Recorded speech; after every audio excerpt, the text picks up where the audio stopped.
नमस्कार। जय हिंद, जय भारत। मेरा सोहन आपका अपने यूट्यूब चैनल पर बहुत बहुत स्वागत करती हूँ। हम पढ़ रहे हैं NCERT history class 8 chapter 9। Chapter 9 क्या नाम है? तो चैप्टर 9 का नाम है राष्ट्रीय आंदोलन का संगठन। संगठन कब से कब तक? 1870 के दशक से लेकर के 1947 तक। इसमें हमने काफ़ी कुछ पढ़ा था पिछले भाग में, जो कि हमारा पार्ट 1 था। ये हमारा पार्ट 2 है। पार्ट 2 में हम क्या पढ़ेंगे? तो पार्ट 2 में हमने जो नरम दल और गरम दल की पढ़ रहे थे, जिसमें कि हम नरम दल के बारे में पढ़ चुके थे। स्वतंत्रता हमारा जन्मसिद्ध अधिकार है। हम यहाँ से आज की शुरुआत करेंगे अपने टॉपिक को। तो चलिए शुरुआत करते हैं। 1890 के दशक तक बहुत सारे लोग कांग्रेस के राजनीतिक तौर तरीकों पर सवाल खड़ा करने लगे थे। बंगाल, पंजाब और महाराष्ट्र, है ना, कहाँ के? तो यहाँ दिखाइए, बंगाल, पंजाब, महाराष्ट्र में कौन थे? बिपिन चंद्र पाल और बाल गंगाधर तिलक, साथ ही साथ लाला लाजपत राय जैसे नेता अमूल्य परिवर्तनवादी उद्देश्य और पद्धतियों के अनुसार काम करने लगे थे। उन्होंने निवेदन की कि राजनीति के लिए नरमपंथियों को समझ रहे हैं ना आप, जो पहले पिछले बार में हमारा नरमपंथी और ये गर्म दल, यानी कि ये हमारे गर्म दल के मतलब गर्म दल के नेता हैं। लेकिन वो क्या कर रहे हैं? वो आलोचना कर रहे हैं। क्या कर रहे हैं? आलोचना कर रहे हैं किनकी? तो वो नरम पंथियों की आलोचना करें, यानी नरम दल में जो भी सदस्य थे उनकी वो आलोचना कर रहे हैं। एक तरह से उनका कहनाम है कि वो सही नहीं कर रहे हैं। कौन नहीं कर रहे हैं? नरम दल वाले नहीं कर रहे हैं। कहनाम किनका है? गर्म दल का। उनका कहनाम है, क्या कहनाम है? क्यों उन्हें गलत ठहराया जा रहा है? उन्हें गलत इसलिए ठहराया जा रहा है क्योंकि उनका कहनाम है कि हमारे ओर से आत्मनिर्भरता और रचनात्मक कार्यों के लिए महत्व पर हमें जोर देना चाहिए। और इनका कहनाम था किनका? जो स्वतंत्रता हमारा जन्मसिद्ध अधिकार कहने वाले जो गर्म दल के नेता थे, उनका कहनाम था कि सभी लोगों को सरकार के नेक इरादों पर नहीं बल्कि अपनी ताकत पर भरोसा होना चाहिए। यानी कि ऐसा नहीं कि वो नेकी से सरकार आपकी बातें सुनेंगे, आप जो कहेंगे कि सुनिए हमारे लिए, हमारे देश को आप इस तरीके से, जिस तरीके से अपने कानून व्यवस्था की, ब्रिटिश कानून व्यवस्था के अनुसार चला रहे हैं, वो ऐसा ना करते हुए आप भारत। इनका कहना था कि मतलब सरकार आपकी सिर्फ और सिर्फ नेकियां देख करके आप पर विश्वास नहीं करेंगे और आपके अकॉर्डिंग नहीं काम करेंगे। हम भारतीयों के कितनी भी अच्छाइयाँ, नेकियां या कितने भी अच्छे तरीके से सद्भाव सत्कार कुछ भी करिए, कोई फ़ायदा नहीं, कोई फ़र्क नहीं। क्यों? क्योंकि उनका सिर्फ और सिर्फ एक ही है, अपना ब्रिटिश रूल्स को फॉलो करना और ब्रिटिश प्रशासन की तरह के से ही वहाँ के जो रूल रेगुलेशन जिस प्रकार से, उसी प्रकार से वो यहाँ पर भी काम करेंगे। लेकिन वो इम्पॉर्टेंट रोल लगता है उन पर कि वो सही तरीके से करें, गलत तरीके से अपनी कार्रवाई को ज़बरदस्ती दिखाते हुए या फिर हमारे अकॉर्डिंग से। लेकिन हमारे अकॉर्डिंग से तो चल नहीं रहे, तो इसलिए हमें उन्हें अच्छे नेक, और यानी कि सरकार को ऐसा नहीं कि नेक इरादों पर और बल्कि मतलब आराम से वो काम करे, इस पर नहीं, उन्हें हमें ताकत से जवाब देना चाहिए। ताकत का मतलब समझ रहे हैं? यानी कि अहिंसावादी से, यानी कि लड़ाई झगड़ा करके। तो लोगों को ये किनका क्या नाम था? ये का नाम था गर्म दल वाले का, जिनमें को कौन कौन थे यहाँ पर हमारे गर्म दल में? कौन कौन थे यहाँ पर? अभी तो हमने नाम बताया, बिपिन चंद्र पाल, बाल गंगाधर तिलक और लाला लाजपत राय जैसे हमारे महान नेता थे। तो तिलक ने एक नारा दिया था, बहुत इम्पोर्टेंट नारा दिया गया था। बाल गंगाधर तिलक का एक नारा था, कौन सा नारा था? स्वतंत्रता हमारा जन्मसिद्ध अधिकार है। ये देखिए कितना इंपॉर्टेंट पॉइंट निकल के आ गया। कोई भी क्वेश्चंस में, कोई भी एग्जाम्स में ये क्वेश्चंस किए जाते हैं कि स्वतंत्रता हमारा जन्मसिद्ध अधिकार किसने कहा था, किनके द्वारा ये दी गई लेख है। तो आपको ये याद रखना हो कि ये बाल गंगाधर तिलक के द्वारा ये नारा लगाया गया था। आगे चलते हैं। आगे हमारा दिया गया है, आगे यहाँ पर 1905 में वायसराय कर्जन के बंगाल का विभाजन कर दिया गया। अब यहाँ पर देखिए बंगाल का क्या हो रहा है? विभाजन कर दिया गया। कब? 1905 में वायसराय कर्जन में। तो उस वक्त बंगाल ब्रिटिश भारत का सबसे बड़ा प्रांत था ना उस समय, सबसे बड़ा प्रांत था। और साथ ही साथ वहाँ पर बंगाल ब्रिटिश का भारत का सबसे बड़ा प्रांत तो था ही, साथ ही साथ बिहार और उड़ीसा के भी कुछ भाग उसमें सम्मिलित थे। किसमें? बंगाल में। लेकिन अंग्रेजों का क्या कहना था कि अपनी सुविधा को देखते हुए, किस सुविधा को? प्रशासकीय, ठीक है, अपनी प्रशासकीय सुविधाओं को देखते हुए उनको अब दिमाग में यह भी तो था ना कि अब इनमें अपनी स्वतंत्रता को लेकर के, किन में? भारतवासियों के मन में स्वतंत्रता को लेकर के अब धीरे धीरे प्रोत्साहन होते जा रहा है। ये अब चाह रहे हैं अपने मतलब अपने स्थान को वापस पुनः पाना। तो इसके लिए अभी इन्हें क्या करना पड़ेगा? इन्हें थोड़ा उन पर रुकावट या फिर उन पर थोड़ा सा रोक लगाने के लिए कुछ न कुछ अपने तरीके से तो कुछ अपनाना है ना। तो प्रशासकीय सुविधाओं को ध्यान में रखते बंगाल का उन्होंने क्या कर दिया? उन्होंने बंटवारा कर दिया। क्या कर दिया? बंटवारा कर दिया। क्यों? क्योंकि उन्हें ये ज़रूरी लगा अपने लिए। और परंतु इस प्रशासकीय सुविधाओं का मतलब क्या था? तो इसको इससे इसको सुविधा मिलने वाली थी। क्या मिलने वाली थी? सुविधा मिलने वाली थी। क्या चीज़ से? बंटवारा करने से। किनका? बंगाल का। तो कैसे? तो जाहिर है कि ताल्लुक अंग्रेज़ अफसरों और व्यापारियों के फ़ायदे से था। लेकिन सरकार ने गैर बंगाली इलाके भी जो थे ना, उनके बजाय उनके पूर्वी भाग से अलग करके असम में मिला दिया। जो असम है हमारे पूर्वी भाग में, ऊपर की ओर उत्तर पूर्वी भाग में, उन्हें मिला दिया गया। अब पूर्वी बंगाल को अलग करने के पीछे अंग्रेज़ों का मुख्य उद्देश्य ये रहा था कि बंगाली राजनेताओं के प्रभाव पर अंकुश लगाया जाए और बंगाली जनता को बांट दिया जाए, है ना। देखिए अपने तरीके से ये भी दिमाग लगा रहे हैं, ऐसा तो नहीं कि ये शांत बैठेंगे, इन्हें भी अपने उपाय तो निकालने थे ना। बंगाल के विभाजन से देश भर में गुस्से की लहर पड़ गई, बिल्कुल पड़नी थी। जिस तरीके से वो कर रहे थे वो बिल्कुल पड़नी थी बंगाल में। अब ऐसा नहीं कि बंगाल में हो रहा था तो बाकी जगह पर नहीं पता चल रहा था, हर जगह पर इसकी सूचना मिल रही थी। मध्य मार्गीय और आमूल्य परिवर्तनवादी कांग्रेस के सभी धड़ों के इसका विरोध किया। विशाल जन सभाओं का आयोजन किया गया और जुलूस निकाले गए। प्रतिनिधित्व के नए नए रास्ते ढूंढे गए, जिससे वे संघर्ष उपजा और स्वदेशी आंदोलन के नाम से जाना जाता था। कौन सा आंदोलन? यहाँ देखिए दिया गया, स्वदेशी आंदोलन के नाम से यह जाना जाने लगा। कौन सा? ये जो नए नए तरीके से जुलूस निकाले गए दिन दिन, यानी कि धीरे धीरे ये देखिए जन प्रतिरोध की मतलब भावना अब बढ़ती जा रही है अपने अपने, और हर जन जन में अपनी प्रतिरोधता बढ़ती जा रही है। तो ये संघर्ष उपजा किस नाम से? स्वदेशी आंदोलन है हमारा अपना जो स्वदेश है उस आंदोलन के नाम से। ये आंदोलन बंगाल का सबसे ताकतवर था। ये जो आंदोलन निकाला गया था ये बंगाल का सबसे ताकतवर आंदोलन था जो बंगाल में निकाला गया था। परंतु अन्य इलाकों में भी इसका भारी अनुगूंज सुनाई दी। बोले ना कि बंगाल ही में सिर्फ जो हो रहा, जरूरी नहीं कि सिर्फ बंगाल तक सीमित तो वो पूरे देश में फैल रहा था।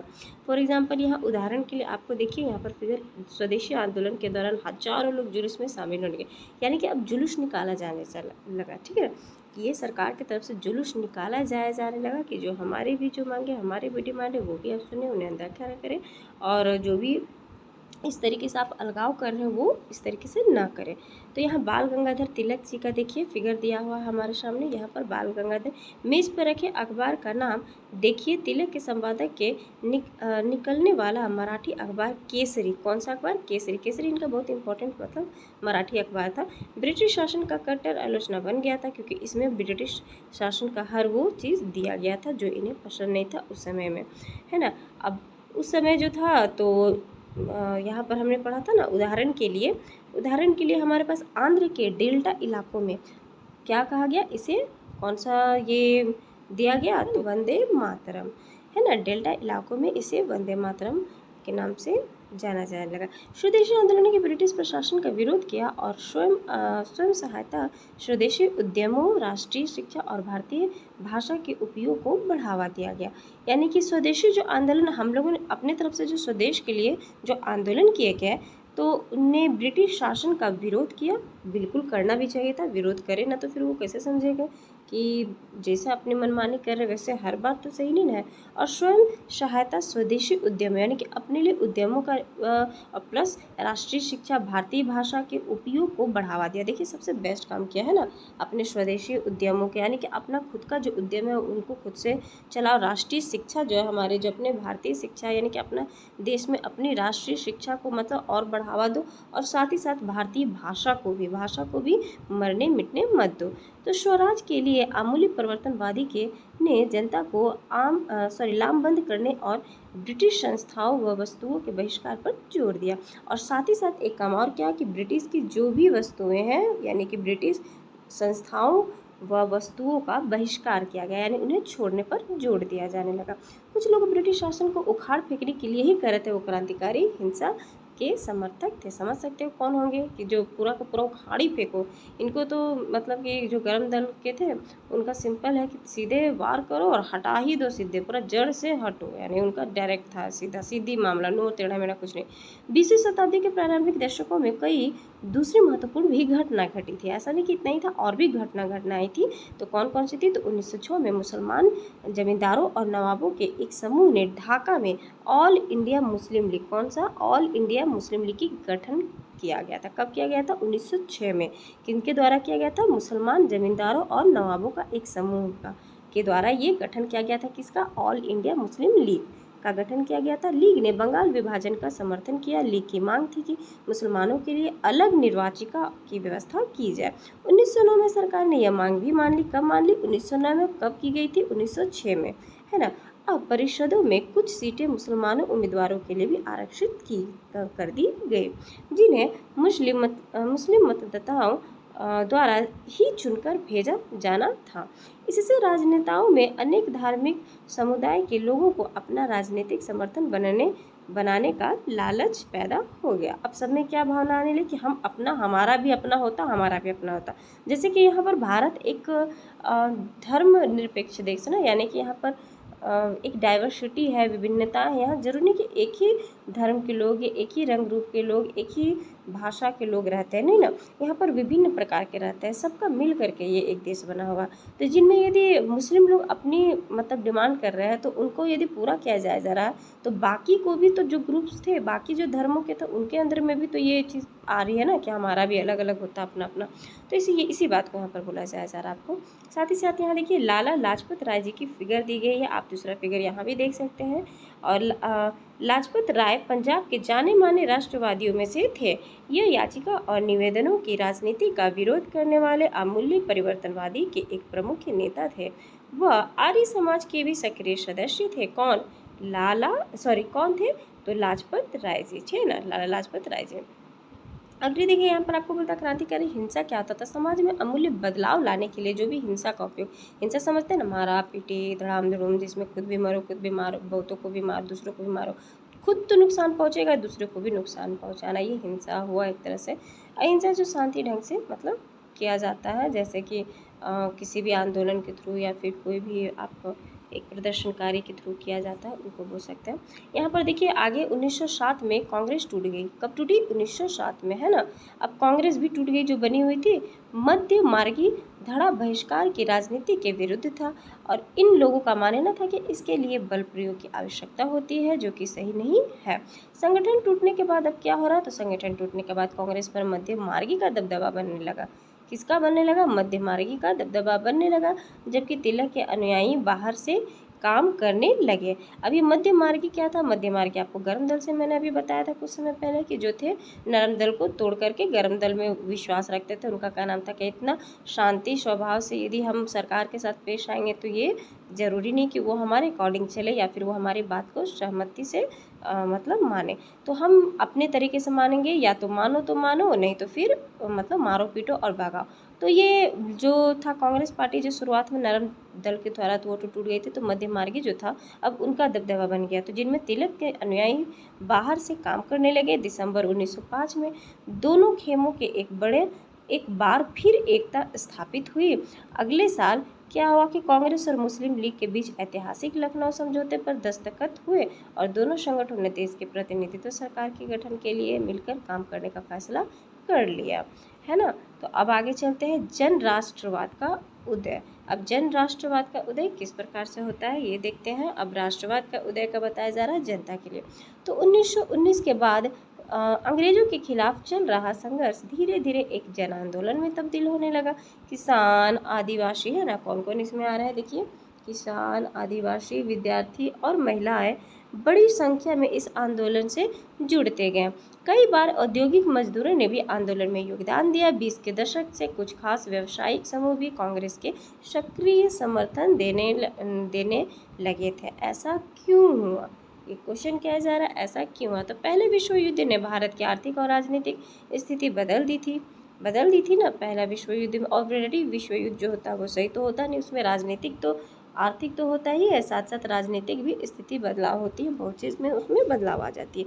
इस युद्ध की वजह से ब्रिटिश भारत सरकार के रक्षा व्यय में भारी इजाफा हुआ था। इस खर्चे को निकालने के लिए सरकार ने निजी आय और व्यावसायिक मुनाफे पर कर बढ़ा दिया। ये लो, अब कर बढ़ा दिया गया। सैनिक व्यय में इजाफे तथा युद्धक आपूर्ति की वजह से जरूरी कीमतों की चीज़ों में भारी उछाल आया और आम लोगों की ज़िंदगी मुश्किलें होती गई। बिल्कुल होगी, जब किसी चीज़ का जब भी बढ़ा दिया जाएगा उसका मूल्य और मुनाफा भी नहीं मिले तो क्या होगा? ऑब्वियसली बहुत बुरा हालत होगा।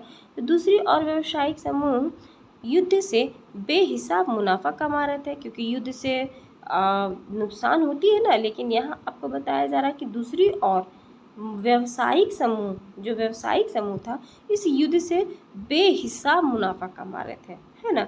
और ये कैसे कमा रहे थे, ये आप अध्याय 7 में पढ़ चुके हैं, है ना। यहाँ पर बताया जा रहा है कि ये आप अध्याय 7 में पढ़ चुके हैं, यानी कि देख चुके हैं कि इस युद्ध में औद्योगिक वस्तुएं जैसे कि कौन कौन सी वस्तुएं थी, तो जूट के बारे में, कपड़े के बारे में, पटरियाँ के बारे में, इन सब की मांग क्या हुई थी, बढ़ा था और बढ़ा दिया गया था। तो अन्य देशों में भारत आने वाले जो आयात में कमी ला दी गई थी ना, क्योंकि जब वहाँ बढ़ाया गया तो भारत में लाने वाले जो आयात, जो इनकम जो आ रहा है बाहर से, उन चीज़ों में कमी लाने लगी।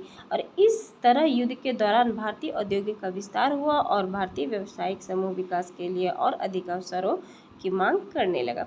युद्ध ने अंग्रेजों को अपनी सेना बढ़ाने के लिए विवश किया, है ना। तो जब युद्ध हुआ तो अंग्रेजों को अपनी सेना, क्योंकि युद्ध हुआ तो युद्ध में अंग्रेजों को भी काफ़ी ज़्यादा मतलब विनाश हुआ, मतलब हुआ ना, काफ़ी ज़्यादा उनको नुकसान हुई। तो उनके लिए वो अब क्या चाह रहे कि सेना को बढ़ाना चाह रहे थे। एक विदेशी युद्ध की खातिर गाँव में सिपाहियों की भर्ती के लिए दबाव डाले जाने लगे। बहुत सारे सिपाहियों को दूसरे देशों में युद्ध के मोर्चे पर भेज दिया गया। इसमें से बहुत सारे सिपाही युद्ध के बाद यह समझदारी लेकर के लौटे कि साम्राज्यवादी शक्तियां एशिया और अफ्रीका के लोगों का किस तरह से शोषण कर रही हैं। फलस्वरूप ये लोग भी भारत के औपनिवेशिक शासन का विरोध करने लगे। इसके अलावा 1917 में रूसी क्रांति भी हुई, है ना। कौन सी क्रांति हुई, 1917 में हुई आपकी रूस की क्रांति, यानी कि रूस में क्रांति हुई। इस घटना के चलते किसानों और मजदूरों के संघर्षों का समाचार तथा समाजवादी विचार बड़े पैमाने पर फैलने लगे थे, जिससे भारतीय राष्ट्रवादियों को नई प्रेरणा मिलने लगी। अगला देखिए, अब आपका महात्मा गांधी जी का आगमन होता है। महात्मा गांधी जी वापस लौटते हैं इंडिया में, और उनका लौटने के बाद क्या प्रारूप हमारे सामने आता है वो हम देखेंगे, समझेंगे, जानेंगे। यहाँ पर महात्मा गांधी का आगमन में आपको दिखाया जा रहा है। इन्हीं हालात में महात्मा गांधी एक जननेता के रूप में सामने आए। किस रूप में सामने आए, जननेता के रूप में हमारे सामने गांधी जी 46 है ना वर्ष की उम्र में, यानी कि 46 वर्ष की उम्र में 1915 में, कब, 1915 में दक्षिण अफ्रीका से भारत लौटे थे। कितनी उम्र में उन्होंने भारत लौटा, वो 46 यानी कि 40-46 के उम्र में वो 1915 में दक्षिण अफ्रीका से भारत लौटे। वे वहाँ पर नस्ल भेदी पाबंदियों के खिलाफ अहिंसक आंदोलन चला रहे थे और अंतर्राष्ट्रीय स्तर पर उनकी इच्छा मान्यता थी और लोग उनका आदर करते थे। दक्षिण अफ्रीका आंदोलन की वजह से उन्हें हिंदू, मुस्लिम, पारसी और ईसाई, गुजराती, तमिल और उत्तर भारतीय उच्च वर्गीय व्यापारी, वकील और मजदूर सब तरह से भारतीयों से मिलने जुलने का मौका मिल चुका था।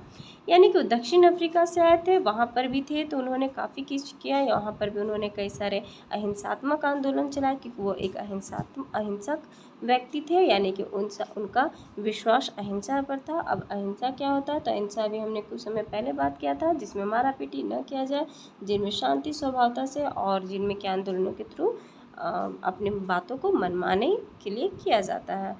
और इस तरीके से वो आंदोलन वहाँ भी चला कर के आए थे। किस चीज़ पर चलाए थे, तो नस्ल भेद पर। अभी नस्ल भेद क्या होता है, तो रंग रूप, ये सबके खिलाफ में किया जाता है अहिंसा। ये तो उनका आंदोलन इन्होंने चलाया था। और जब वहाँ से यहाँ लौटे, इंडिया में लौटे, तो यहाँ पर दक्षिण अफ्रीका से लौटने की वजह से उन्हें हिंदू, मुस्लिम, पारसी और ईसाई, गुजराती, तमिल, यानी कि सभी जो भी धर्मों के लोग हैं वो सब उनका, और साथ ही साथ उच्च वर्गीय व्यापारी भी, वकील भी, मजदूर भी, सब के सब जो भारतीय से, जिनसे जो भी भारतीय से रिलेटेड वो मिले, सब से मतलब उनका मिलना जुलना मौका मिलता रहा, है ना। और सबसे एक अच्छा कॉम्बिनेशन मतलब बना।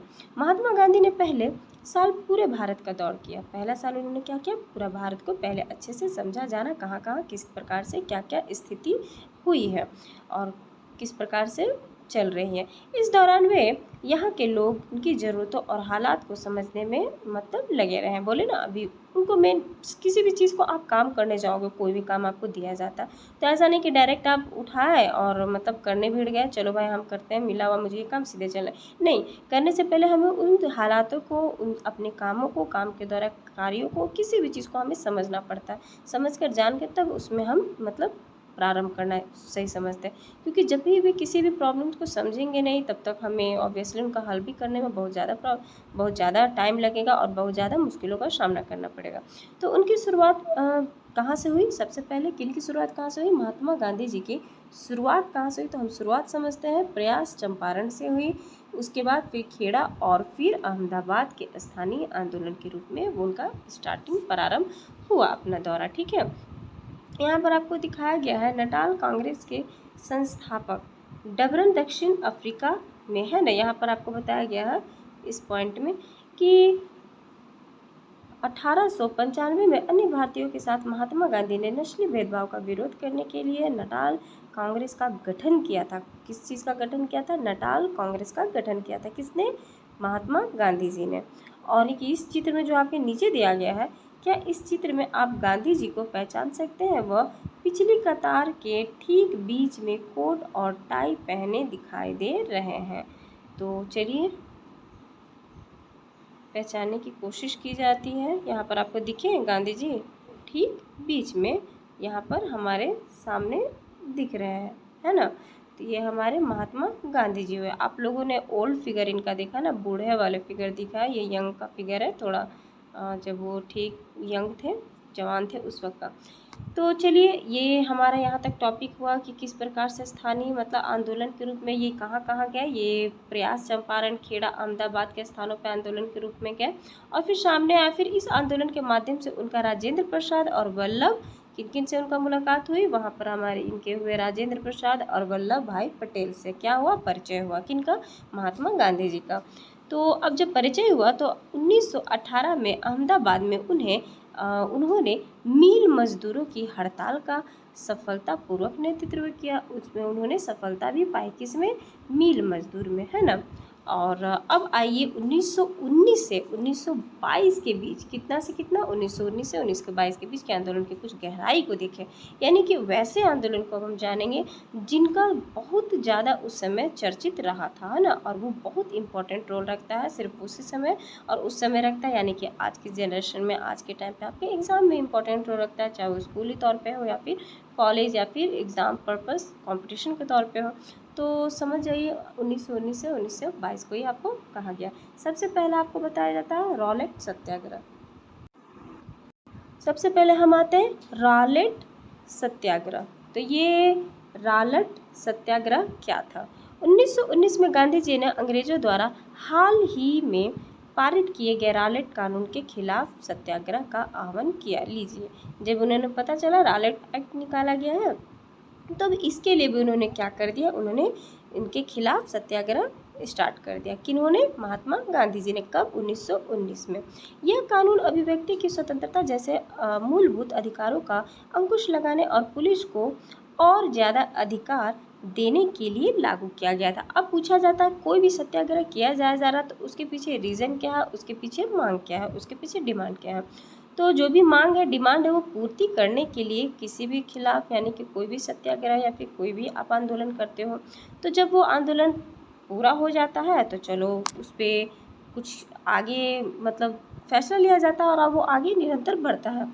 लेकिन यदि वो न होने के कारण उन पर अंकुश लगे तो आप समझ रहे हैं इसके लिए फिर क्या होता है। तो यहाँ पर जो हमारे सामने एक सत्याग्रह सामने आया वो रॉलेट जो निकाला गया था, रॉलेट खिलाफ सत्याग्रह, तो वो क्यों निकाला गया था, आखिर किस लिए? तो उसका मेन निकालने का पर्पस यही था कि जो पुलिस थे उनको ज़्यादा अधिकार दिए जाए, है ना, और कुछ कुछ जो स्वतंत्रता जैसे मूलभूत अधिकार थे उन पर अंकुश न लगाया जाए। और साथ ही साथ महात्मा गांधी, मोहम्मद अली जिन्ना, किनके बीच में बताया जा रहा है? महात्मा गांधी, मोहम्मद अली जिन्ना तथा अन्य नेताओं का मानना था भी कि सरकार के पास लोगों की बुनियादी स्वतंत्रताओं पर अंकुश लगाने का कोई अधिकार नहीं है। उन्होंने इस कानून को शैतान की करतूत, है ना, छना, क्या नाम दिया गया था? शैतान की करतूत। ये नाम मतलब और साथ ही साथ निरंकुशवादी बताया था, है ना। निरंकुशवादी और शैतान की करतूत, कितना अच्छा टॉपिक दिया गया है। क्यों नहीं टॉपिक दिया जाएगा, इसलिए ताकि क्योंकि वो शैतान जैसा काम ही कर रहे थे, है ना, और निरंकुशतावादी थे, यानी कि बिना मतलब अपनी मनमानी पे मनमानी, है ना। तो गांधी जी ने लोगों के आह्वान किया कि इस कानून का विरोध करने के लिए 6 अप्रैल 1919 को अहिंसक विरोध दिवस के रूप में मनाया जाएगा। अपमान व याचना दिवस के रूप में मनाया जाए। किस रूप में? अपमान व याचना। ये देखिए इंपॉर्टेंट टॉपिक है, अपमान व याचना दिवस कब मनाया जाता था और किस लिए? तो ये 6 अप्रैल 1919 में अहिंसक विरोध यानी कि दिवस के रूप में मनाया जाता है। और इस हड़ताल की जाए आंदोलन शुरू करने के लिए सत्याग्रह सभाओं का गठन किया गया। रॉलेट सत्याग्रह ब्रिटिश प्रशासन यानी कि ब्रिटिश जो सरकार थे उसके खिलाफ पहला अखिल भारतीय संघर्ष था, है ना। ये कौन सा था? ये पहला अखिल भारतीय संघर्ष था। कौन सा पहला अखिल भारतीय संघर्ष था? तो रॉलेट सत्याग्रह ब्रिटिश सरकार के खिलाफ से यह पहला हमारा भारतीय संघर्ष था। हालांकि इस मोटे तौर पर शहरों तक ही सीमित था। ये अभी शहरों तक ही सीमित है, छोटे छोटे हर कस्बा हर गांव तक न पहुंचा, ये बड़े बड़े जगह तक ये फैला। तो अप्रैल 1919 में पूरे देश में जगह जगह जुलूस निकाले गए और हड़तालों का आयोजन किया गया। सरकार ने इन आंदोलनों को कुचलने के लिए दमनकारी रास्ता अपनाया। बिल्कुल ही दमनकारी रास्ता तो अपनाएंगे, इनका और काम ही क्या है, यही उनका लास्ट मिलता है ना, पहला और अंतिम कुछ ना करो, तो बस इसी टाइप का रास्ता वो अप्लाई करते थे। बैसाखी यानी कि 13 अप्रैल, है ना, जब बैसाखी का टाइम होता है के दिन अमृतसर में जनरल डायर द्वारा, आप लोग तो जान रहे हैं ये कौन सा टॉपिक अब चलने वाला है, 13 अप्रैल आप समझ रहे हैं, बैसाखी के टाइम अमृतसर की ये घटना है जो सबसे बड़ी इतिहास की रही है ना। तो जनरल डायर द्वारा, ये सबसे इम्पोर्टेंट ये नाम दिया गया है, जो जनरल डायर द्वारा जलियांवाला बाग में किया गया हत्याकांड इसी दमन का हिस्सा है ना। इम्पॉर्टेंट पॉइंट माय फ्रेंड्स, देखिए कितना इम्पोर्टेंट टॉपिक आ गया ना। तो ये तो आप अब ऐसा नहीं कह सकते कि ये पूछा नहीं जाता क्वेश्चन, ये ऑब्वियसली पूछा जाता है क्वेश्चन, और कब कहाँ पूछा जाता है ये आप ही जान रहे हो। तो इस जनसंहार पर रविंद्रनाथ टैगोर ने अपनी पीड़ा और गुस्सा जताते हुए क्या किया? उन्होंने नाइटहुड की उपाधि वापस लौटा दी, है ना, नाइटहुड की उपाधि वापस लौटा दी। क्योंकि ये जलियांवाला बाग हत्याकांड जो था वो सबसे बुरा माना जाता और सबसे बुरा भी था उस समय, जो अमृतसर में 13 अप्रैल को हुआ था, जो कि जनरल डायर द्वारा किया गया था, ये उनके दिशा निर्देश के द्वारा। तो अब ये नाइटहुड क्या होता है, ये भी तो मन में आता है ना कि नाइटहुड वापस लौटाने, यानी कुछ तो बड़ा ये रहा होगा जो कि इसको वापस लौटा दिया गया। तो ब्रिटिश राजा रानी की तरफ से किसी व्यक्ति की अप्रतिम व्यक्तिगत सफलताओं या जन सेवा के लिए दी जाने वाली एक उपाधि थी। क्या थी? उपाधि थी। पहले एक उपाधि दी जाती थी, जो भी मतलब व्यक्ति या जो भी अप्रतिम मतलब अप्रतिम व्यक्तिगत सफलताओं, जिनका मतलब अच्छा हर चीज़ रहा गया है, तो उनके लिए एक जन सेवा के लिए ये एक उपाधि दी जाती थी, जिनको उन्होंने वापस लौटा दी। क्योंकि ये बहुत दुखदायक था उस वक्त जो जलियांवाला बाग हत्याकांड हुआ था। रॉलेट सत्याग्रह के दौरान लोगों ने ब्रिटिश शासन के खिलाफ हिंदुओं और मुसलमानों के बीच गहरी एकता बनाए रखने के लिए प्रयास किया। किन्होंने? रॉलेट सत्याग्रह के जो लोग थे, यानी कि महात्मा गांधी द्वारा जो लोग सब ज्वाइंट थे, उन्होंने ब्रिटिश शासन के खिलाफ और हिंदुओं और मुसलमानों के बीच गहरी एकता बनाए रखने, क्योंकि वो जानते थे कि यदि ऐसा नहीं करेंगे तो फिर हम इन्हें यहाँ से नहीं निकाल पाएंगे और हमारा देश हमसे हाथ से निकल जाएगा। तो इसलिए अब जो रॉलेट सत्याग्रह के दौरान जब ये एक्ट चल रहा था, उसी बीच में लोगों का यह था कि आप लोग को ब्रिटिश शासन के खिलाफ जाना है, यानी जो भी बोलना अगेंस्ट उनके तरफ से, और हिंदू और मुस्लिम जो है आप लोग एकता बनो, एक संगठन बनो, ताकि आप लोगों को मिलकर इन्हें पहले हटाना है। आप लोग बाद में अपना फैसला कीजिएगा, पहले इन्हें हटाना इंपॉर्टेंट है। ओके, जब हमें हमारा देश मिल जाएगा उसके बाद हम, क्योंकि हम एक हैं और अलग अलग नहीं हैं। तो महात्मा गांधी भी यही चाहते थे और उनकी राय में भारत यहाँ रहने वाले सभी लोगों यानी सभी हिंदुओं, मुस्लिमों और अन्य धर्मों के लोगों का देश है। उनकी गहरी आकांक्षाएं थी कि हिंदू और मुस्लिम किसी भी न्यायपूर्ण उद्देश्य के लिए एक दूसरे का समर्थन करें। बिल्कुल करना चाहिए, क्योंकि ये बिल्कुल उनका अपना देश था जो कि किसी और के हाथों में था, और अभी इन्हें समझ के साथ आगे बढ़ने की ज़रूरत थी और अपना टाइम पे सही फैसला लेने का ज़रूरत था। एकता के साथ साथ में होकर के मिलकर लड़ने की आवश्यकता थी। नेक्स्ट हमारा है खिलाफत आंदोलन और असहयोग आंदोलन। फिर लोगों की किस तरीके से पहलकदमी हुई, और नेक्स्ट आगे जनता के महात्मा। खिलाफत आंदोलन और असहयोग आंदोलन है ना, खिलाफत का मुद्दा इसी तरह का एक ज्वलंत मुद्दा था। 1920 में अंग्रेजों ने तुर्की के सुल्तान यानी खलीफा पर बहुत सख्त संधि थोप दी थी। जलियांवाला बाग हत्याकांड की इस घटना पर भी भारत के लोगों में भारी गुस्सा था। बिल्कुल होना चाहिए था जिस प्रकार से किया गया था। भारतीय मुसलमानों यह भी चाहते थे कि पुराने ऑटोमन साम्राज्य में स्थित पवित्र मुसलमान स्थानों पर खलीफा का नियंत्रण बना रहना चाहिए।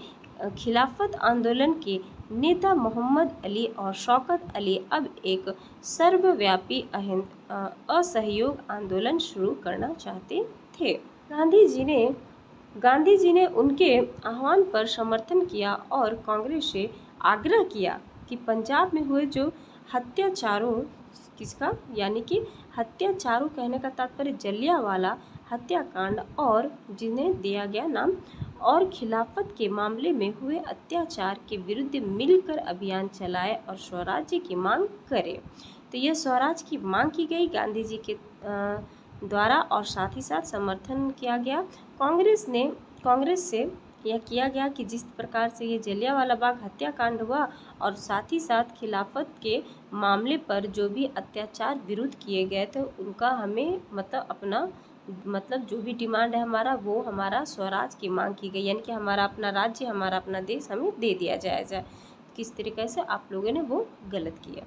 1921 से 22 के दौरान असहयोग आंदोलन को और गति मिली, है ना, असहयोग आंदोलन को और भी ज़्यादा गति मिली। गति मिलने का तात्पर्य है और भी ज़्यादा ये बढ़ा। हजारों विद्यार्थियों ने सरकारी स्कूल कॉलेज छोड़ दिए। बिल्कुल छोड़ना था, क्योंकि अब ये जन आंदोलन धीरे धीरे फैलता गया। मोतीलाल नेहरू, CR दास, यहाँ पर देखिए नाम दिया गया है, मोतीलाल नेहरू, CR दास, C गोपालाचारी और असफ अली जैसे बहुत सारे वकीलों ने वकालत छोड़ दी। समझ रहे हैं ना, वकालत भी छोड़ दी, क्योंकि जब तक आप कोई बड़ा फैसला नहीं लोगे तब तक सामने वाले आपके अकॉर्डिंग नहीं काम करेगा। ये उस समय की जनता में अब समझ बढ़ चुकी थी। अब वो जानने लगे थे कि हम अंग्रेज़ों के लिए काम करेंगे ही नहीं तो वो फिर हम उनकी सुनेंगे ही नहीं, तो फिर वो उन पर भी प्रभाव जरूर पड़ेगा, ताकि वो पूछे कि ऐसा क्यों, किस लिए, ताकि हम अपना डिमांड उनको भी बता सके। क्योंकि वो तो जल्दी वैसे सुनते ही नहीं थे बिना कुछ कार्य के, मतलब जब तक कुछ बड़ा कुछ कार्य न करो। अंग्रेजों द्वारा दी गई उपाधियों को वापस लौटा दिया गया और विधानमंडलों का बहिष्कार किया गया, है ना। तो जगह जगह लोगों ने विदेशी कपड़ों की भी होली जलाई। समझ रहे ना, होली जलाई, यानी लोग अच्छे से होली जलाते हैं जगह जगह। किस चीज़ की?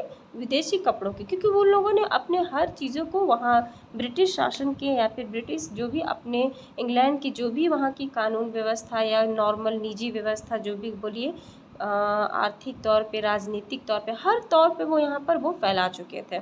तो अब उस चीज़ को जड़ से मिटाने के लिए कुछ बड़ा से बड़ा कार्य भी तो करना पड़ेगा ना। 1920 से 1922 के बीच विदेशी कपड़ों के आयात में भारी गिरावट आ गई। बिल्कुल आनी थी, क्योंकि इन्होंने बहिष्कार जो कर दिया, क्योंकि अब कोई पहन नहीं रहा है। क्योंकि यहाँ पर एक ही बात कहना है कि अपना देश अपना सामान, है ना, और अपने देश में ही पैसा, ये भी सबके माइंड में अब आने लगा था। परंतु यह तो आने वाले तूफान की सिर्फ और सिर्फ एक क्या थी, ये एक झलक थी। क्या थी? झलक थी। देश के ज़्यादातर हिस्से एक भारी विद्रोह के मुहाने पर खड़े थे। अब विद्रोह के मुहाने पर खड़े हैं। लोगों की पहलकदमी, है ना, कई जगहों पर लोगों ने ब्रिटिश शासन का अहिंसक विरोध किया, लेकिन कई स्थानों पर विभिन्न वर्गों और समूह ने गांधी जी के आह्वान के अपने हिसाब के अर्थ निकाले और इस तरह के रास्ते अपनाए जो गांधी जी के विचारों से मेल नहीं खाते थे। देख रहे ना, इस टाइप के भी समूह वर्ग थे।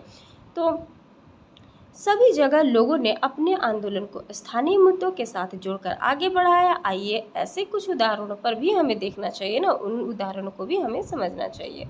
तो चलिए, खेड़ा गुजरात के पाटीदार यानी कि खेड़ा गुजरात के पाटीदार किसानों ने अंग्रेजों द्वारा थोप दिए गए भारी लगान के खिलाफ अहिंसक अभियान चलाया। जो अंग्रेजों द्वारा जो हर किसान को लगान देने के लिए मतलब उन्हें विवश किया गया था ना, तो उसके लिए भी अब इन्हें अहिंसक अभियान चलाना शुरू कर दिया।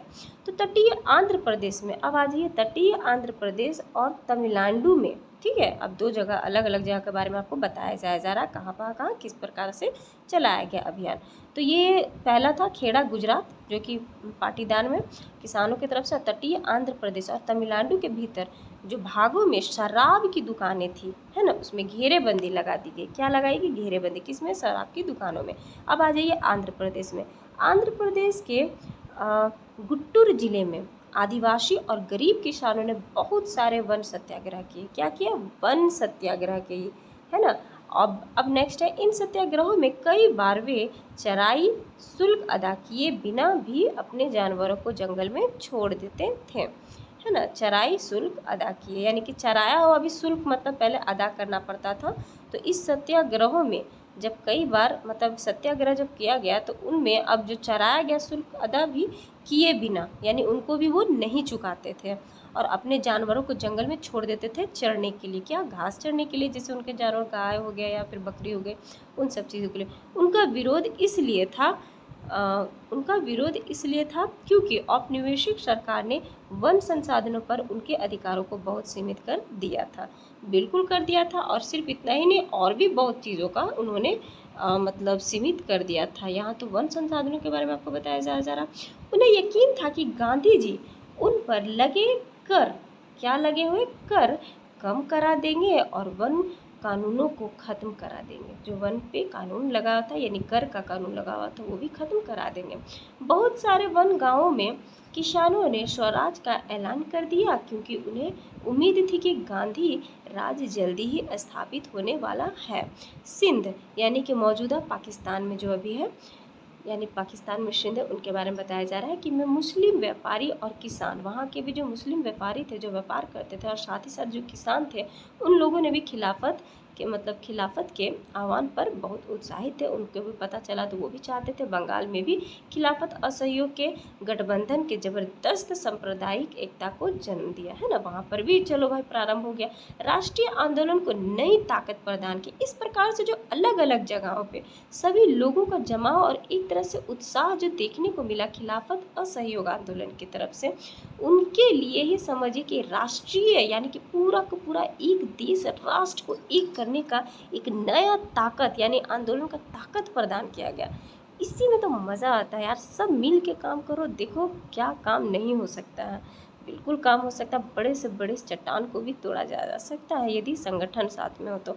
पंजाब में सिखों के अकाली आंदोलनों ने अंग्रेजों की सहायता से गुरुद्वारों में जम्मे बैठे भ्रष्ट महतों को हटाने के लिए आंदोलन चलाए। अब जो भ्रष्ट महतो थे जिनको सिर्फ पैसों से मतलब था न कि लोगों से, तो उनको इन लोगों ने हटाने के लिए भी एक से एक आंदोलन चलाया। ये आंदोलन असहयोग आंदोलन से काफ़ी घनिष्ठ रूप से जुड़ा हुआ दिखाई देता था। अब सब में यह आंदोलन छिड़ चुका था, सब लोग जान गया है कि असहयोग आंदोलन छिड़ो और फिर अपने कार्य को करो। और असम में, अब कहाँ जाए, असम में गांधी महाराज की जय के नारे लगते हुए चाय बागान मजदूर ने अपनी तनख्वाह में इजाफे की मांग शुरू कर दी। अब यहाँ असम की आपको घटना दिखाई जा रही है कि असम में भी गांधी जी का मतलब यहाँ पर महत्व दिख रहा है, वहाँ पर भी गांधीगिरी दिख रहा है कि महाराज की जय हो। किसकी जय हो? गांधी महाराज की जय हो।